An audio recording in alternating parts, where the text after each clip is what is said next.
Bienvenue dans mon univers sonore 360 degrés, le podcast de tous les possibles.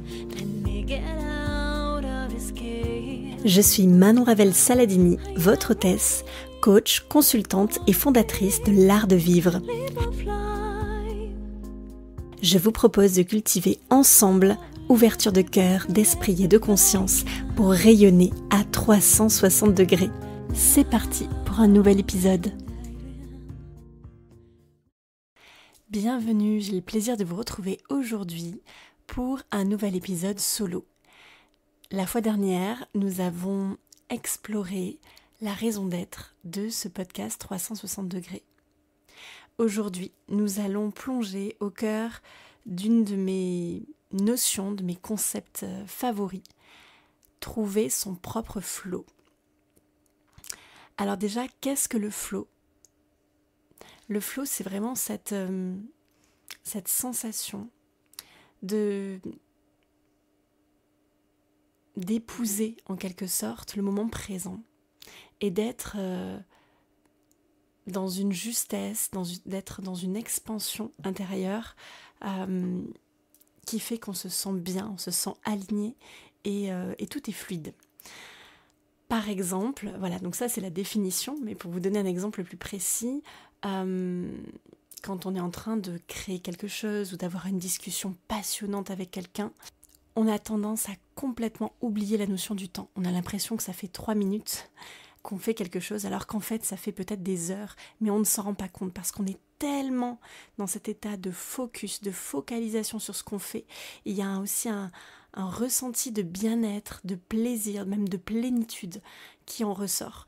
Et du coup, on est comme dans cet état d'unité avec l'instant présent, avec son environnement, ce qu'on est en train de faire, l'action qu'on est en train de mener. Donc je sais pas, par exemple, un musicien qui serait en train de jouer de son instrument sur scène, par exemple, et qui ne voit pas le temps passer, qui se sent en communion avec le public, qui se sent très connecté à ses sensations corporelles au moment de jouer de cet instrument, par exemple. C'est ça, l'état de flow. C'est vraiment un état qui se ressent. Et on peut le ressentir en passant du temps, par exemple, avec, ses enfants, ou en faisant une activité qui nous stimule cérébralement, qui nous nourrit, dans lequel on sent ses capacités complètement mobilisées, avec un niveau de challenge aussi qui nous permet de nous dépasser, de nous transcender. Voilà, il y a cet état de transcendance. Et donc je pense que déjà on peut commencer par là. Posez-vous la question, à quel moment vous êtes dans cet état de flow ? Parce que cet état de flow, il est commun à tous les êtres humains. On connaît tous ça à un moment donné. Alors plus ou moins dans sa journée et dans sa vie, selon si justement on se rapproche de cet état d'alignement justement. Et donc on connaît tout ça, c'est un état naturel, c'est un état accessible à tout le monde. Et donc la première question, donc, c'est vraiment de se poser, qu'est-ce que vous faites ? C'est quoi le point commun ? C'est quoi le dénominateur commun ? Quelle action, quel environnement, quelle personne permet de déclencher cet état de flow ? Donc déjà, peut-être déjà se reconnecter à c'est quoi pour vous votre propre flow. D'où le titre de cet épisode qui est trouver son propre flow. Parce que il n'y a pas de notion préfabriquée, de recette miracle, magique. Chacun a sa zone de...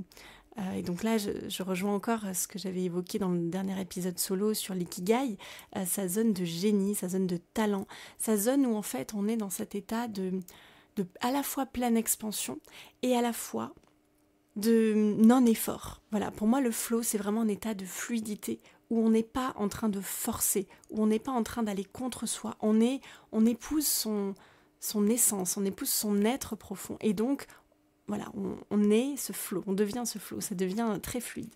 Voilà, moi, je fais souvent la comparaison avec l'eau justement, qui est très fluide, qui épouse les formes.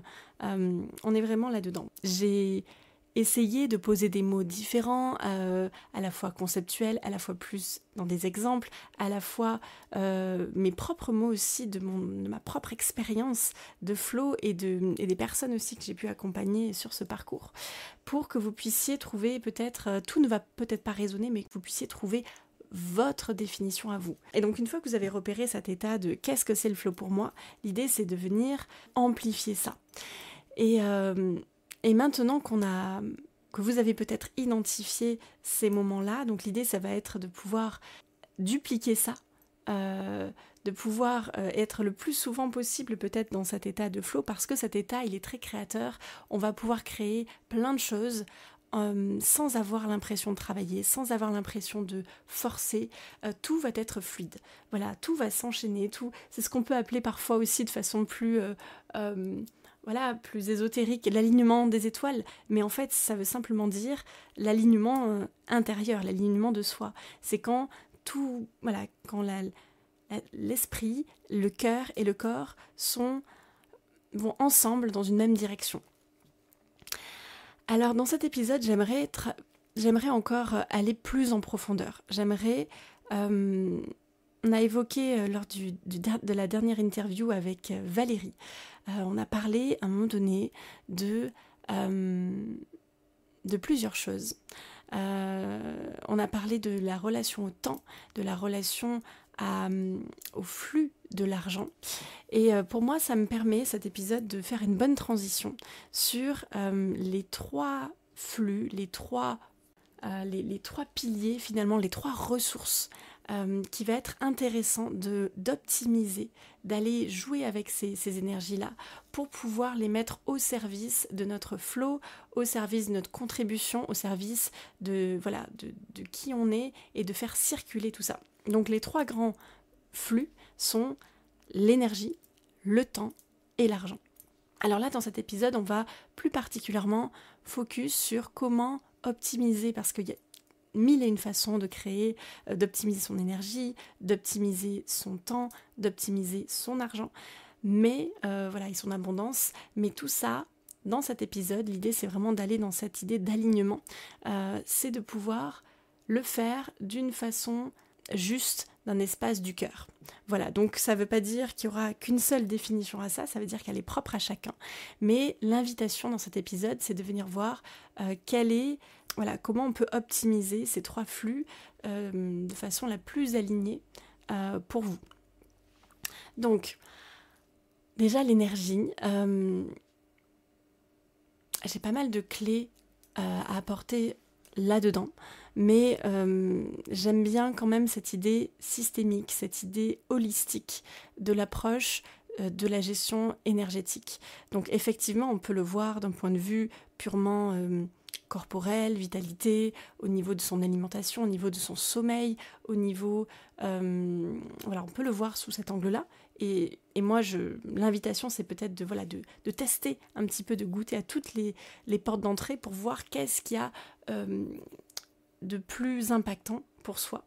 Ça peut être aussi au travers du mouvement, de l'activité physique, de trouver quelque chose qui nous correspond bien pour venir stimuler cette énergie de façon tangible, corporelle. Ça peut être aussi au niveau émotionnel, comment on peut faire des choix justes pour soi au niveau émotionnel, pour ne pas être... pour vivre ces émotions, mais sans qu'elles nous dominent. Les maîtriser sans vouloir les dominer. C'est vraiment ça, cette justesse à trouver. Et donc, pour faire simple, au niveau de tout ce qui est optimisation d'énergie, moi, ce que j'ai trouvé de plus dans mon flow à moi, donc je vais vous partager mon flow et ma façon de voir les choses, bien évidemment, et donc encore une fois, c'est à chacun de trouver sa propre façon de fonctionner. Mais en tout cas, ce qui a bien fonctionné pour moi, c'est vraiment la découverte du Human Design. Alors j'en ai peut-être déjà parlé dans les épisodes, puisque j'en parle malgré moi.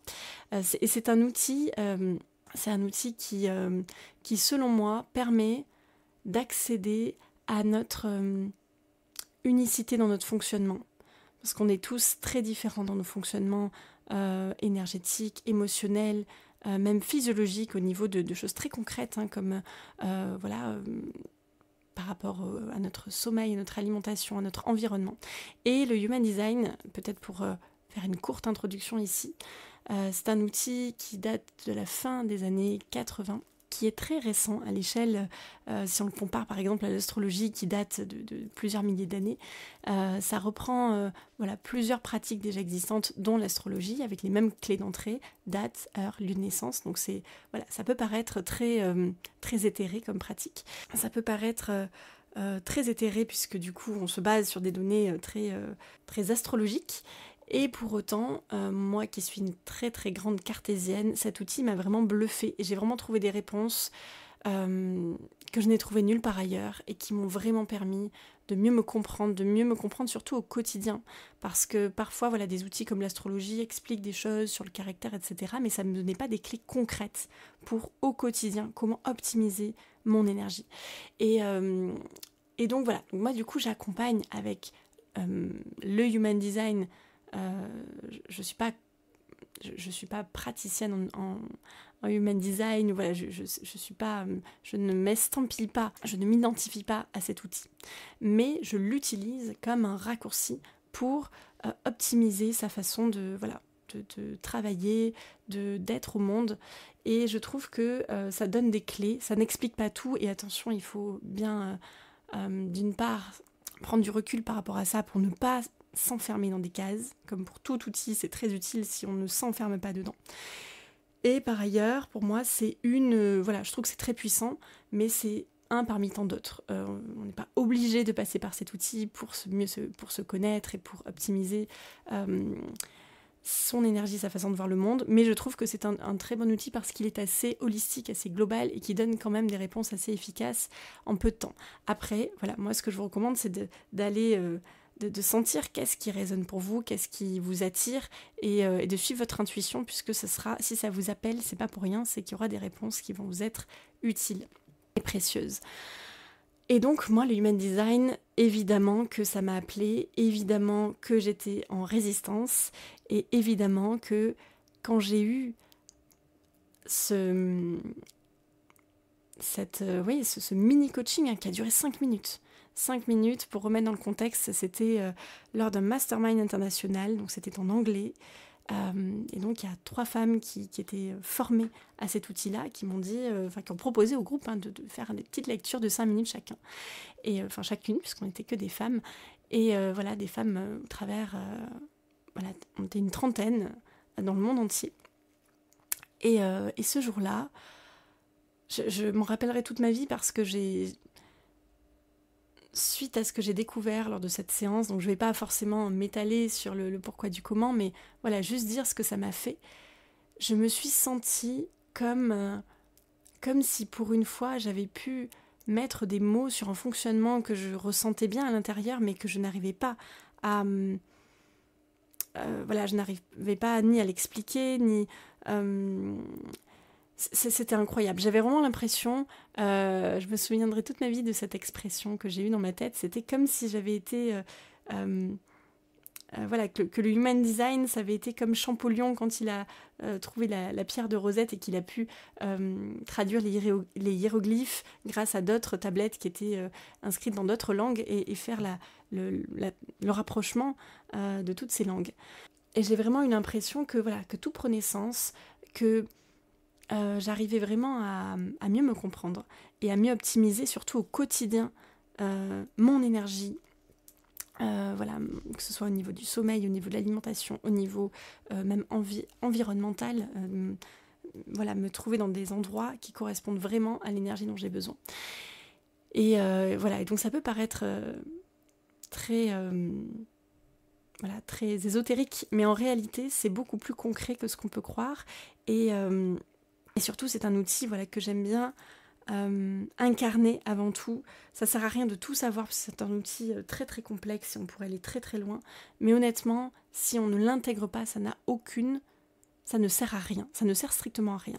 Donc moi ce que je préfère c'est vraiment rester sur quelques données qui vont être pertinentes à l'instant T, même si on va pas tout regarder parce qu'il y a pléthore de données et tout ne va pas être utile. On n'a pas besoin se connaître du bout des doigts, dans les moindres détails. On a juste besoin de la bonne information au bon moment. Et c'est pour ça que moi, je l'intègre avec j'appelle ça le Human Design Coaching, c'est-à-dire que c'est du coaching. C'est juste que si le Human Design, à ce moment-là, peut être utile et qu'il vient dans la conversation, je le vois vraiment comme quelque chose de global.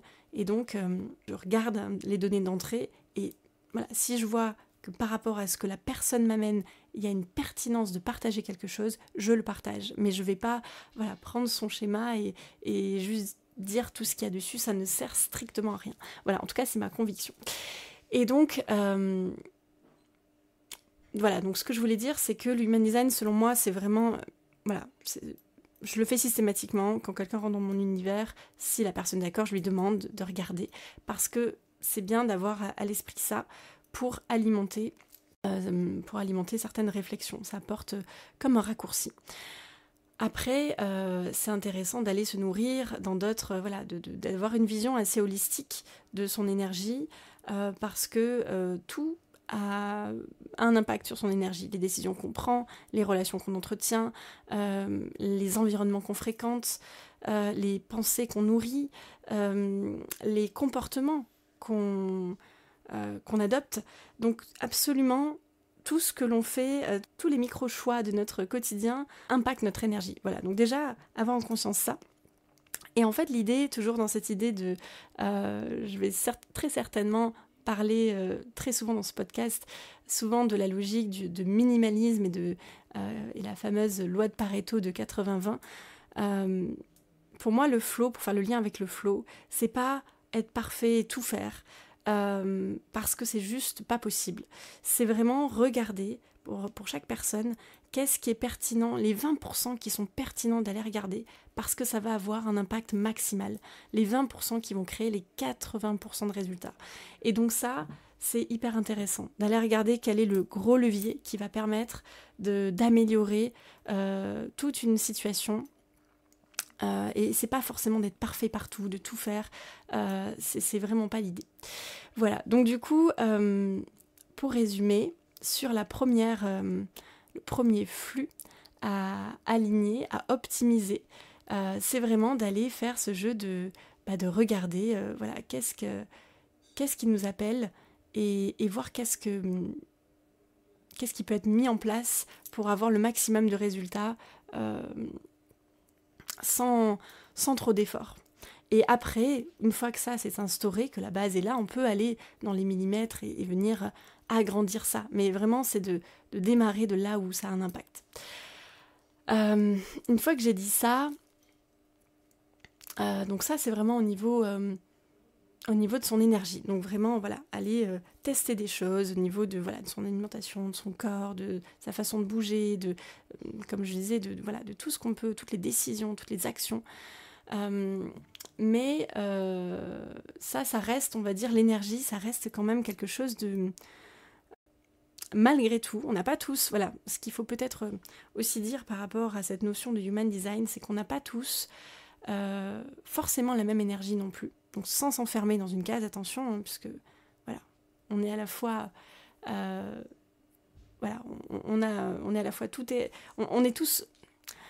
Il y a aussi quelque chose, c'est qu'on est tous aussi interconnectés et donc que les personnes qu'on fréquente vont aussi avoir un impact sur notre... Il y a des synergies qui se créent. Et donc, on n'est pas la même personne quand on est seul dans son coin que quand on est en lien avec d'autres personnes. Il y a ça aussi. Des fois, on peut ne pas se reconnaître et avoir beaucoup plus, par exemple, d'énergie au contact d'autres personnes. Et quand on rentre chez soi, boum, on se sent fatigué, par exemple. Donc il y a aussi toute une dynamique collective de synergie qu'il faut aussi prendre en compte.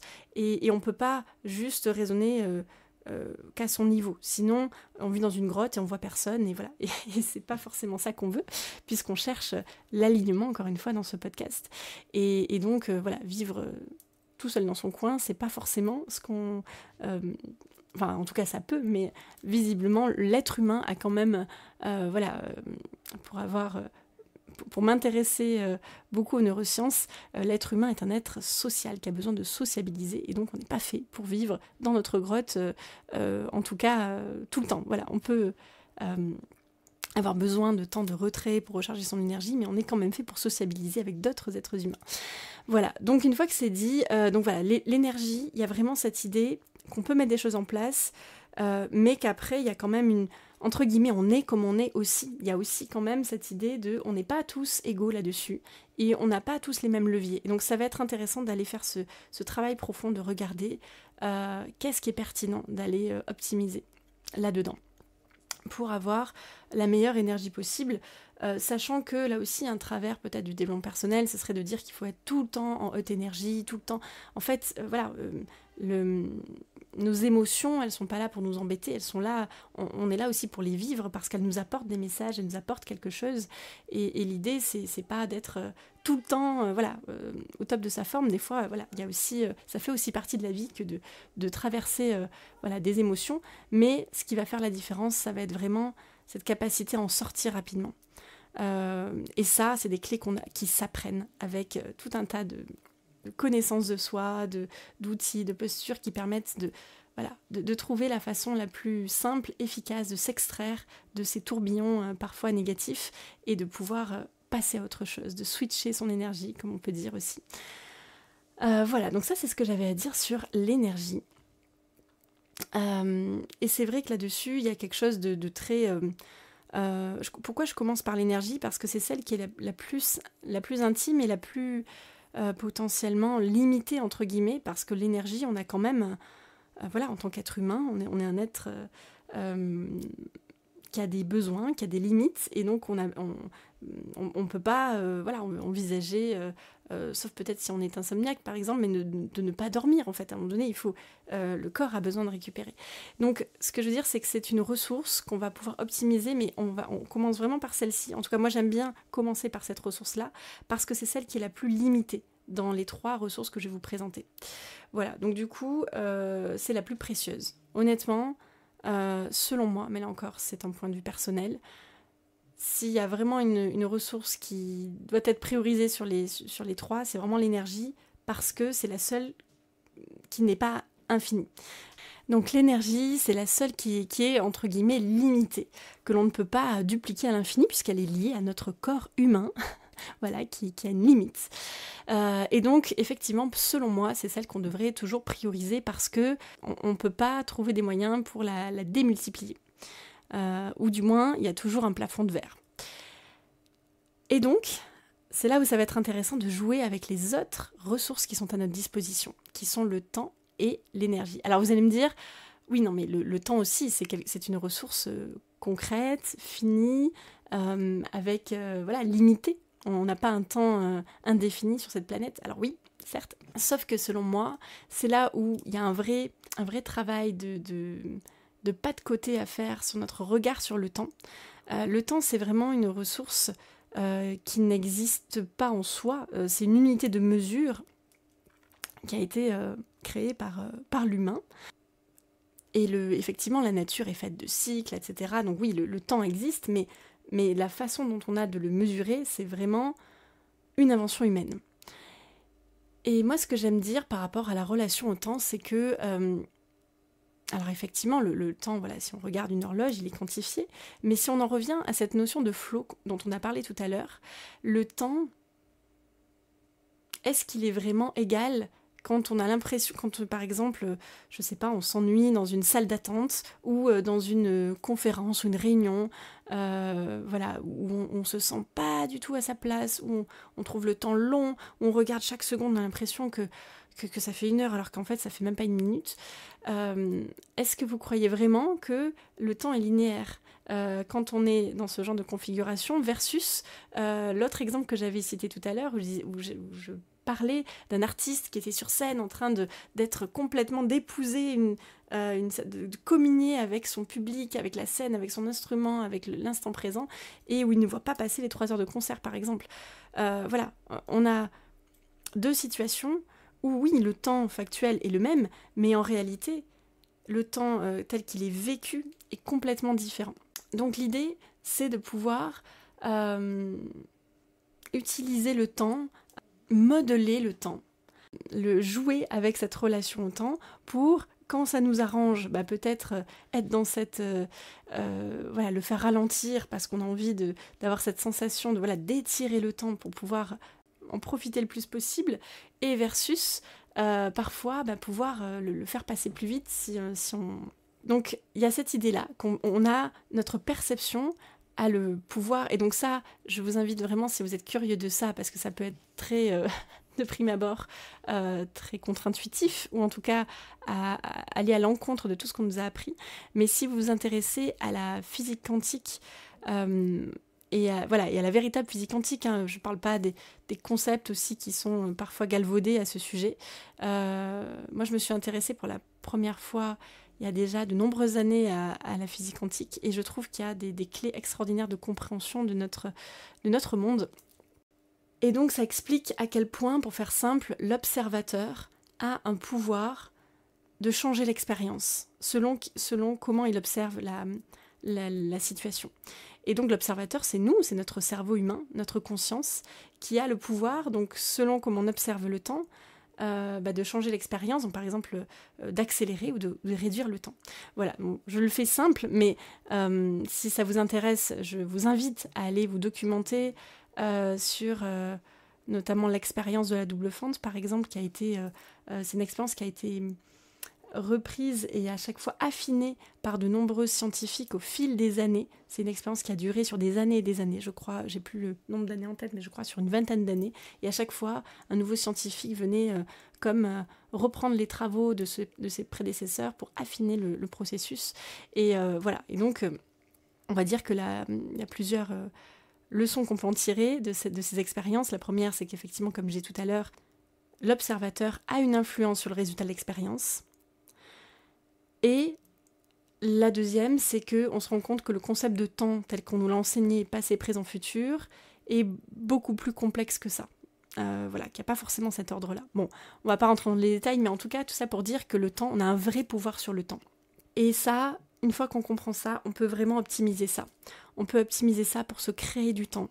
Combien de personnes vous disent que ils n'ont pas le temps de faire ceci, de faire cela, de créer de l'espace pour leurs rêves.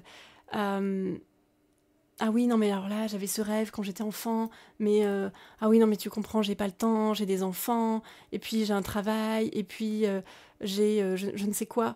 Et finalement, beaucoup de personnes abandonnent leurs rêves parce que y a cette illusion qu'on n'a pas le temps. Mais croyez-moi, je me rends compte à quel point tout ça n'est qu'illusion, puisque on se rend compte que quand on est vraiment dévoué à se faire de l'espace, à se créer du temps, on retrouve les ressources pour optimiser tout ça.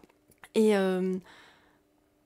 moi, je me souviens avoir pensé, en tout cas, il y a quelques années, ne pas avoir assez de temps pour tout un tas de choses. Et le jour où je me suis décidée à en faire une priorité, je peux vous dire que le temps, je l'ai trouvé. Je peux vous dire que voilà, me réveiller en pleine nuit pour avancer sur mes projets, ou me lever très très tôt le matin, et peu importe, enfant, pas enfant, si on a vraiment décidé de suivre son élan et de se créer de l'espace, il y a toujours des possibilités d'optimiser les choses. Et notamment avec cette idée de flow, c'est-à-dire que si, au lieu de poser des actions sous la contrainte ou peut-être déjà il y aura plus d'actions parce que on va pas trier, on va pas être dans cette logique de 80-20, donc on va peut-être faire des actions qui ne servent à rien, ça va nous plomber notre temps, déjà premier levier. Et aussi, quand on va faire les actions, si elles ne sont pas alignées, si elles ne sont pas ce que j'appelle l'action inspirée, ça va nous prendre énormément de temps parce qu'on va pas être dans notre énergie, on va pas être dans le sens de notre énergie. Et donc, ce que je veux dire là-dessus, c'est que là aussi, on a le fait de faire les choses dans l'inspiration, dans le flow, ça va nous permettre de gagner un temps phénoménal. Parce que du coup, ce qu'on va faire va nous prendre beaucoup moins d'énergie, et voire même va nous en donner. Parce que cet état de flow, il nous donne aussi énormément d'énergie. Il nous ressource, il nous nourrit. Et donc, ça aussi, c'est une clé. C'est-à-dire que c'est là où on voit que c'est encore plus complexe. On peut travailler ces flux séparément, mais on peut aussi on voit qu'ils sont tous interdépendants, que c'est plus complexe que ce qui pourrait n'y paraître, et à la fois c'est très simple, c'est-à-dire ça paraît évident, si on fait quelque chose qui nous plaît, et qu'on le fait au juste moment, quand c'est donc c'est là où je vais introduire aussi la notion de ce que j'aime bien appeler le temps kairos, le temps opportunité. Si on ne fait pas les choses parce qu'on se dit que c'est le moment qu'il faut les faire et qu'on cultive une véritable écoute de soi pour savoir quand il est le moment juste d'opérer et de poser telle action, on va se rendre compte que finalement tout va se faire dans la fluidité et que ça va nous prendre beaucoup moins de temps. Donc on va optimiser les choses là aussi. Voilà, il y aura moins d'actions et elles vont nous prendre beaucoup moins de temps parce que quand on va les faire, on va être dans cet élan créateur, dans cet élan d'alignement. Et donc, voilà, les personnes vont nous répondre tout de suite, elles vont nous dire oui, ça va s'aligner. Je peux vous prendre par exemple l'exemple du podcast. L'exemple du podcast, ça fait quelques mois que j'avais prévu, que je sentis l'élan de faire ce podcast, mais c'était pas le bon moment pour moi. Je sentais qu'il y avait quelque chose qui n'était pas encore... Voilà, c'était pas le bon moment. Et le jour, ça m'a pris, mais du jour au lendemain, vraiment, voilà, je me suis levée un matin, j'ai senti que là, c'était le jour. Et je me suis dit, la semaine prochaine, ça y est, le premier épisode sort. Ça s'est décidé d'une semaine à l'autre. C'était pendant les vacances de février et voilà, le premier épisode est sorti le 8 mars. Ce que je veux dire par là, c'est que là c'est un exemple parmi tant d'autres, mais voilà, je suis pas la seule à vivre ça dans plein de circonstances de ma vie, les clients que j'accompagne aussi, voilà, les personnes que je connais également. Il y a vraiment cette idée de quand c'est le bon moment, on le sent à l'intérieur et tout se met en place. Les bonnes personnes vous répondent au bon moment, voilà, et ça se met très facilement en place, on gagne du temps, tout simplement. Donc voilà, donc ça c'était le second point qui est le rapport au temps. Donc le rapport au temps kairos. Donc là aussi j'ai donné aussi une masterclass à ce sujet dans mon groupe privé, les incandescents, dans mon groupe privé Facebook. Et je suis absolument fascinée par toutes les façons que l'on a de pouvoir optimiser tout ça, optimiser notre énergie, optimiser notre temps, optimiser notre abondance financière. Parce que là aussi, donc je vais faire le lien avec le troisième flux, qui est ce flux d'abondance. Quand il est opéré depuis un espace d'alignement, depuis un espace du cœur, depuis un espace de justesse, j'ai envie de dire, là aussi, on va sortir de comment on croit qu'il est juste de créer cette manne financière pour nous soutenir dans nos projets et pour pouvoir contribuer davantage. On sort encore une fois de ces configurations toutes faites c'est de telle façon que je dois créer cette manne, ce flux.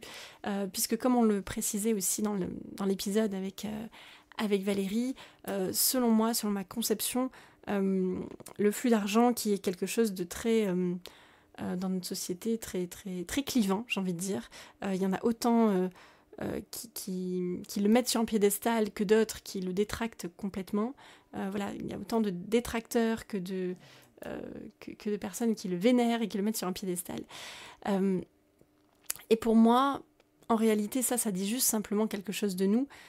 Pour moi, ce flux, tout comme le temps et l'énergie, c'est juste neutre.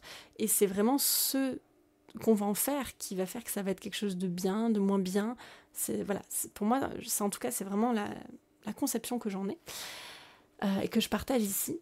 Et donc, il n'y a rien de mal à vouloir optimiser les choses, à vouloir plus, effectivement, de temps, plus d'énergie et plus d'argent, du moment qu'on le met au service de quelque chose qui soutient ce qu'on a envie de soutenir, notre contribution, notre expansion, l'impact et l'empreinte dans le monde. Voilà, encore une fois, tout est une question d'empreinte, et l'empreinte, elle peut être plus ou moins positive selon nos intentions. Et ce sont nos intentions qui guident notre impact finalement, mais pas pour moi les flux en question de temps, d'argent et d'énergie ne sont en aucun cas responsables de nos intentions. Je préfère le remettre à sa place ici. Et donc l'idée, ça va être moi je dis souvent, j'aime bien cette idée de reconnecter des personnes qui ont des belles intentions, en tout cas qui ont envie de faire circuler tout ça, de pouvoir leur permettre de se reconnecter à ce flux d'abondance. Parce que souvent, en tout cas sur mon chemin, j'ai rencontré beaucoup de personnes qui ont de jolies intentions, mais qui se sont complètement déconnectés de cette matérialité, de cette abondance financière qui, voilà, dans le système actuel, ça fonctionne comme ça. Et donc, autant le mettre au service de nos contributions, de ce qu'on a envie de créer et de l'empreinte qu'on a envie de laisser dans le monde. Et donc, là aussi, pour cette idée d'optimiser le flux d'abondance, donc là aussi, s'il y a des personnes qui veulent vous vendre une recette miracle ou quelque chose comme ça, c'est compliqué parce que ça va vraiment être... Pour moi, c'est vraiment propre à chacun et on ne peut pas copier-coller des stratégies comme ça. Il faut vraiment trouver qu'est-ce qui est... là encore, dans cette idée d'ikigai, on peut aussi coller cet ikigai à cette façon de aligner pour nous, de créer cette abondance. Elle peut être, il peut y avoir plusieurs robinets d'abondance, différents, mais en tout cas, elle peut prendre différentes formes. Il y a des personnes qui vont être plus alignées à créer plein de petites sommes, mais qui vont être sur une échelle de volume très intéressante, qui vont faire que ça va créer de grandes sommes. D'autres personnes qui vont plutôt être à l'aise avec les régularités et la stabilité en flux récurrent chaque mois. D'autres qui vont plutôt être dans peut-être des sommes plus importantes, mais qui vont être... Même, donc ça, c'était au niveau de la somme qu'on peut recevoir, par exemple. Et là, encore une fois, il n'y a pas de... On n'est pas tous obligés de créer tout ça de la même façon, du même ordre. Ça n'a pas à prendre la même forme. Et aussi, la provenance. On n'est pas obligé... en tout cas, que ça peut provenir de différentes sources. Ça me paraît important de mentionner. Ça peut être un revenu du travail, un revenu d'investissement, un revenu créatif. Ça peut vraiment être à la fois autant diversifié que... il y a peut-être des robinets, des sources qui vont être plus évidentes pour certaines personnes que pour d'autres. Et l'idée, donc, selon ma conception des choses, c'est pas d'aller forcément forcer, c'est pas forcément d'aller dans des espaces qui ne nous correspondent pas, bien que avec le développement personnel, on peut très bien... tout est possible, en soi tout est possible, on peut toujours s'améliorer dans beaucoup de choses, mais selon moi, cette notion, comme l'idée de cet épisode, c'est vraiment de parler de la notion de ces trois flux, mais dans une logique de flow, on va chercher la facilité, on va chercher l'aisance, on va chercher à ne pas lutter, à ne pas être dans cet effort de lutter contre sa nature. On va vraiment aller, qu'est-ce qui est dans l'aisance, qu'est-ce qui est dans la fluidité pour soi. Et donc là aussi, c'est pareil, on va pouvoir tester différentes choses et voir sur quel levier on va pouvoir se concentrer pour optimiser ce flux qui va nous permettre ensuite... là aussi, tout est question d'équilibre entre le donner et le recevoir. Il y a peut-être des espaces où on va être vraiment en contribution gratuite. Si je reprends encore une fois l'idée de ce podcast, c'est vraiment dans cette idée de contribution. Il n'y a pas de... ça génère aucun revenu. Pourtant, ça me paraît tellement aligné de le faire que on va pas rechercher que tout soit forcément rentable, mais ce qui va être intéressant, c'est que le tout s'équilibre, que l'écosystème s'équilibre. Il y a peut-être des choses qui vont nous demander de l'investissement en temps, en énergie, même en argent. C'est le cas de ce podcast. Mais ça va être une façon de contribuer. Et par ailleurs, il y a peut-être d'autres projets qui vont demander peut-être moins d'investissement, de temps, d'énergie, etc. et qui vont peut-être apporter plus d'abondance financière. Voilà. Et donc l'idée, c'est de trouver, que chacun puisse trouver, en tout cas c'est ma vision, son propre business model, son propre... même business model, c'est même pas suffisant pour moi. C'est vraiment son écosystème qui va vraiment permettre de créer un équilibre. Et donc peut-être qu'il y a des choses où on va plus donner, d'autres projets où on va plus recevoir. Mais l'idée, c'est que le tout puisse s'équilibrer. Et donc d'aller dans des espaces où ça va être sans effort. par exemple, ce podcast, encore une fois, j'aime bien prendre cet exemple parce que c'est au moins très concret, c'est facile à mesurer et je peux parler de ma propre expérience sur un sujet qui vous concerne indirectement puisque vous écoutez ce podcast. Ce podcast, si ça ne me nourrissait pas dans ma contribution, je ne pourrais pas déployer autant sans recevoir.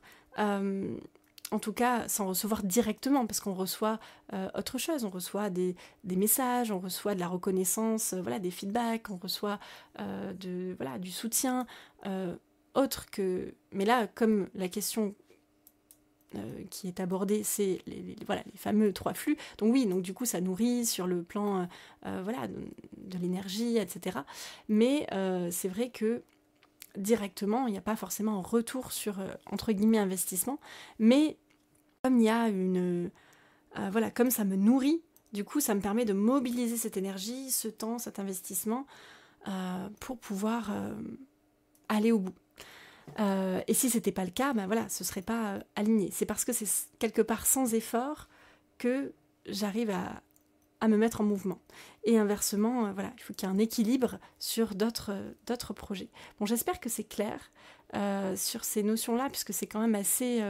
j'ai essayé de le rendre le plus tangible, le plus concret possible. Et à la fois, c'est vrai que ce sont des notions qui sont très, très abstraites. Et donc là, sur ce format, c'est un petit peu ambitieux peut-être de vouloir expliquer tout ça, rentrer en profondeur sur ces notions dans un seul épisode. Je pense que ça aurait été peut-être que je referai des épisodes un petit peu plus... je ferai en fonction de vos feedbacks aussi, pour aller peut-être focus sur chacun des 3. Là, j'ai fait un épisode sur le flow qui englobe ces 3 flux, mais on pourrait aussi rentrer... ça mériterait peut-être de faire 3 épisodes distincts pour vraiment aller plus en profondeur. On a commencé par parler du grand pourquoi, de la raison d'être. Je trouve qu'aller chercher les ressources qui permettent de soutenir notre grande vision, puisque c'est de ça dont il s'agit dans ce podcast, c'est vraiment d'aller chercher, que chacun puisse aller chercher sa grande vision, sa légende personnelle, son ikigai, peu importe comment on le nomme, pour pouvoir l'expanser, le rayonner dans le monde. Et donc ça me paraissait important de commencer, juste après vous avoir dit le pourquoi du comment de ce podcast, de donner un petit peu les clés de ces différentes ressources qu'on va pouvoir optimiser pour pouvoir soutenir nos grands rêves, nos grandes contributions et pouvoir faire rayonner tout ça de la meilleure façon qui soit. J'espère que cet épisode vous aura plu. Peut-être qu'en fonction des questions, peut-être que je ferai un épisode questions-réponses à l'occasion, avec toutes vos questions, si je reçois des questions en message privé, ou si je reçois des questions, en tout cas, peut-être que je pourrais aller plus en détail.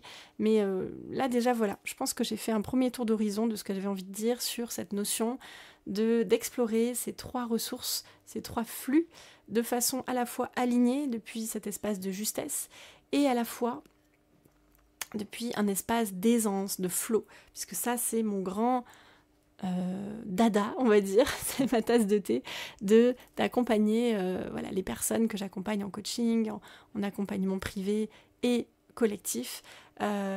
C'est vraiment ma spécialité d'aller sur ces notions de flow, d'aisance, donc qui sont très liées à l'artistique, mais pas que. C'est vrai que je travaille beaucoup avec le processus créatif, mais pas forcément qu'avec les artistes, puisque ça peut se dupliquer à n'importe quel projet.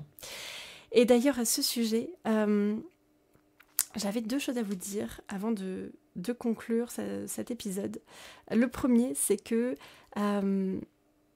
concernant tout ce que je vous ai dit sur le Human Design, je vais démarrer à partir là du 1er avril. Tous les mois, je vais faire un tirage au sort. Et donc, chaque personne qui sera inscrite dans ma liste mail, il y a le lien sur mon Instagram, dans ma bio Instagram, pour pouvoir participer au concours. Je le remettrai peut-être en lien dans cet épisode. Je vais sans doute faire ça. Mais l'idée, c'est vraiment de pouvoir... donc chaque mois, chaque premier du mois, je vais prendre toutes les personnes que j'ai dans ma base mail, et il y aura une personne qui sera tirée au sort pour pouvoir bénéficier d'un coaching HD, coaching avec le support du Human Design qui va m'orienter aussi dans ce coaching. Et donc ce coaching aura lieu non pas sous seing privé, mais dans un groupe privé. Donc voilà, ça, c'est un petit peu l'intermédiaire. Ce ne sera pas juste en one-to-one sous seing privé. Ce ne sera pas non plus sur les réseaux, voilà, à la vue de tout le monde.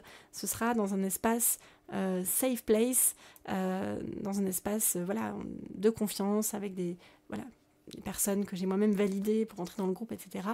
Et donc ce sera sur cet espace, sur ce groupe privé qu'aura lieu le coaching, et comme ça les autres personnes qui n'ont pas gagné peuvent aussi, entre guillemets, bénéficier indirectement de ce coaching. Et donc ce sera voilà, un exercice récurrent que j'ai envie de lancer, de pouvoir faire bénéficier à une personne chaque mois. C'est un peu ma contribution au monde pour optimiser ce flux de l'énergie. Donc on a parlé voilà, du sommeil, l'alimentation, l'environnement, les décisions, les émotions. Et donc le Human Design peut vraiment soutenir ce processus-là en un temps record. Et c'est pour ça que je veux le mettre le Human Design à contribution pour ça, parce que je sais que c'est un incroyable raccourci. Même s'il existe, je ne suis pas fermée à d'autres approches, mais je trouve que, en tout cas, moi, de ce que j'ai trouvé, c'est très efficace pour aller en profondeur très rapidement sur les choses. Donc ça, c'était la première annonce que je voulais faire. Donc il suffira de vous inscrire sur un lien, c'est gratuit.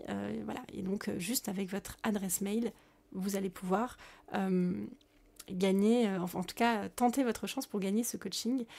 Et la bonne nouvelle, c'est que tant que vous restez inscrit dans cette base de mail, vous aurez chaque mois la possibilité, une chance supplémentaire d'être retiré au sort. Donc tant que vous restez, il n'y a pas de date de fin, c'est tant que vous êtes là, vous faites partie, vous avez une chance de pouvoir gagner. Donc ça, c'est la première bonne nouvelle. J'ai vraiment, ça fait quelques temps déjà que je sens que c'est juste de créer ça, et voilà. Et donc là, ça y est, ça émerge. Donc le premier tirage au sort, donc le 1er avril. Et le deuxième,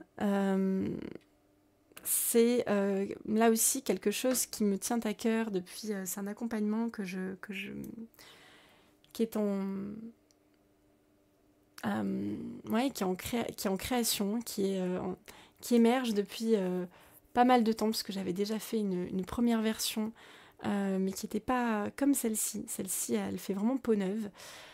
C'est un accompagnement de groupe, en petits groupes intimistes, pour aller justement, ces 3 notions que j'ai reliées au flow, que j'ai développées, donc c'est ces 3 ressources clés pour créer n'importe quoi, peu importe quel est votre grand pourquoi et ce que vous avez envie de créer comme incidence et comme empreinte dans le monde.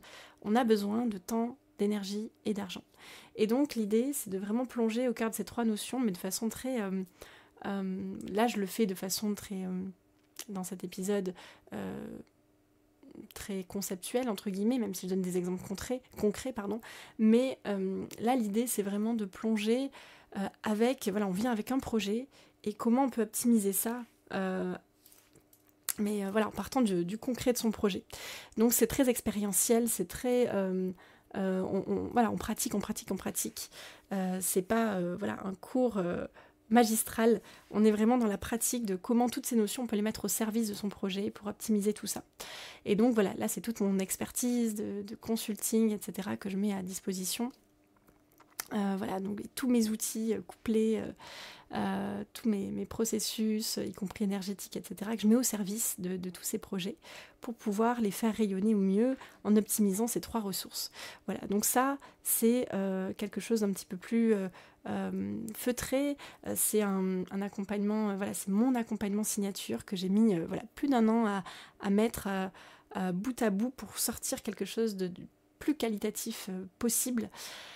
Et c'est vraiment la résultante d'années d'expérimentation personnelle et aussi avec mes clients, et aussi de la somme de tout ce que je suis, de tout ce que j'ai fait depuis de nombreuses années. Et c'est vraiment un aboutissement pour moi.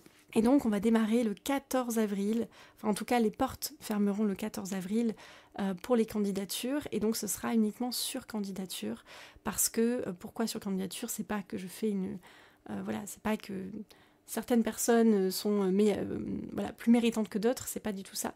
C'est que je veux vraiment veiller à ce que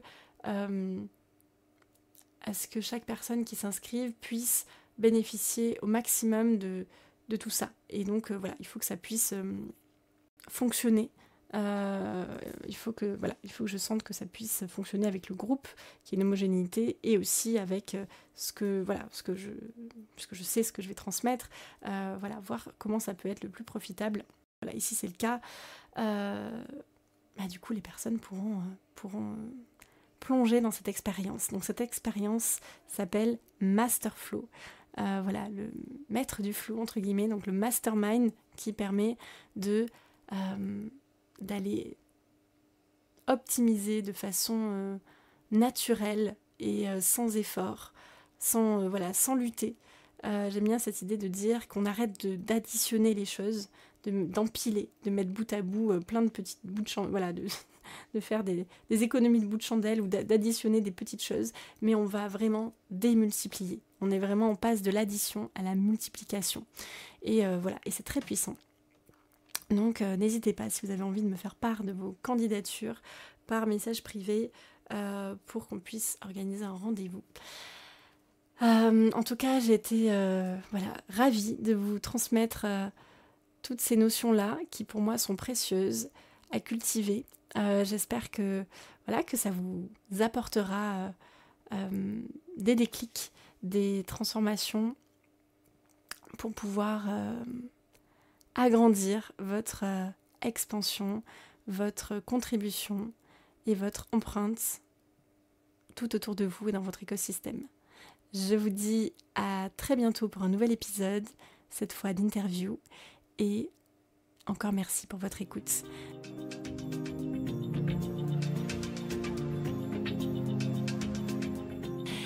Je vous remercie pour votre écoute. J'espère que cet épisode vous aura plu. N'hésitez pas à partager votre enthousiasme tout autour de vous en partageant cet épisode et le podcast 360 degrés. Vous pouvez aussi noter ce podcast sur votre plateforme d'écoute préférée. Je vous remercie par avance pour ce joli coup de pouce pour mettre la visibilité du podcast en avant. Et à bientôt pour de nouveaux épisodes.